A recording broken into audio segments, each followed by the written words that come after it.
So here is the Excel sheet. We are calculating the future value of a single amount.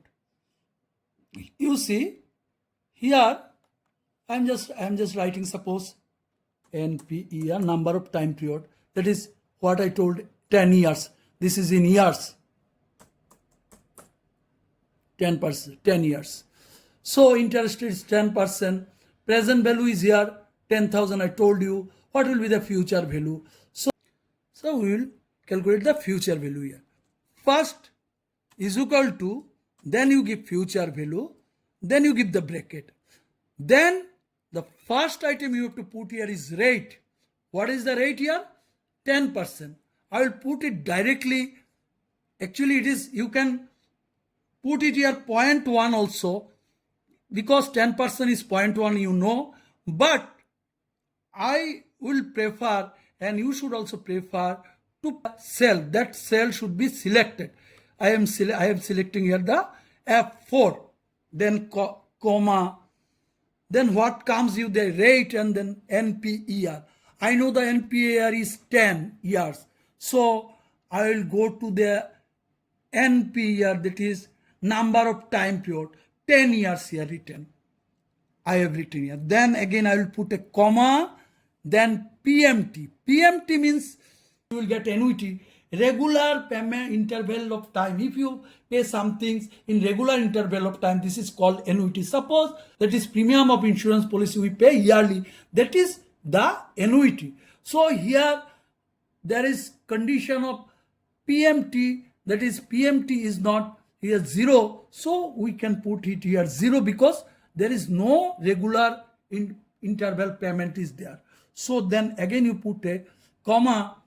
You see, this is present value, and present value is given is a bracket. What it doesn't mean, that is minus value. Actually, it depends upon the cash flow. Cash, when you are paying something, that is cash is going out of his pocket, so it will be negative. So I suppose I say outflow of cash. So considering the negative sign, I will put a negative sign, and I will select the present value here. And thereafter I will close the first bracket and give you enter. This is the amount you will find after, if it is 10,000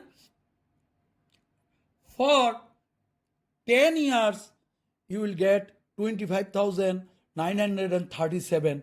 But very interestingly, in case of simple interest, suppose I am just calculating here, in case of 25,937, so you have seen the future value of 10,000 with a compound interest of 10% for 10 years. Now, if I calculate it for simple interest, so in case of simple interest, 10% interest is 0.1 interest, and the principal is 10,000. So what will be the interest? Interest will be 10,000 per year. Every year will be into 0.1. So this will be 1,000 will be the interest. How many years? It will be for 10 years into 10 into 1,000. This will be the my interest. And what is the principal? This is the principal. So what will be the future value? 10,000 plus 10,000 will be the future value. That is the 20,000. So here you can see, here I am getting only 20,000. But in case of future value, with compound interest rate, I am getting 25,000 for the. Here I am showing you another very interesting thing. Suppose the year has been increased by 70 years. You see how much, what is the situation. I have kept only 10,000 for 7 years. Now compounded will be for 70 years.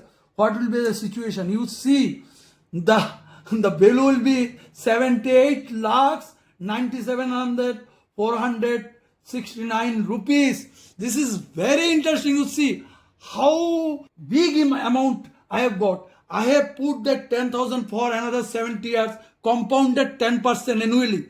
But in case of simple interest, you see how much I will get. Every year I will only get 10,000, 1,000 only interest.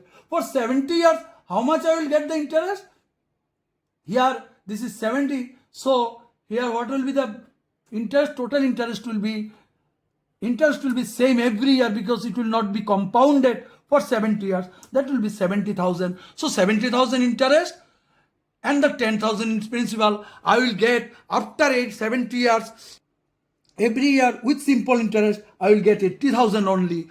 Whereas this is called, why it is called the astonishing, this is called the compounding, is the eighth wonder in the world. You see, same interest rate 10% for 70 years. This amount has been a huge amount of 78 like 97,000. And what is the difference? You see, I am getting how much? Here I was supposed to get only 80,000. So 78 lakh 17,469.57 rupees extra I am getting due to this compounding. So that is why compounding is so important, and compounding is called the eighth wonder in the world. So here today I have calculated the future value of a single amount. Suppose this year I have deposited 10,000, next year I have deposited 20,000, and the next year I have deposited 30,000. So if this is the future value of a multiple amount, so this evening I have explained the future value of a single amount. The next class I will explain the future value of uneven cash flow. Suppose first year I am depositing 10,000 in first year. Second year I am depositing 20,000. Third year I am depositing 30,000. Fourth year I am depositing again 25,000.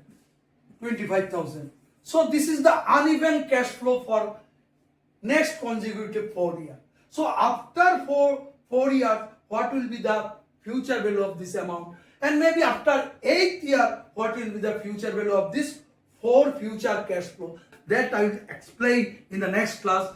Thank you so much for watching my video. If you like, please share and subscribe. Have a great evening ahead. Bye. Take care.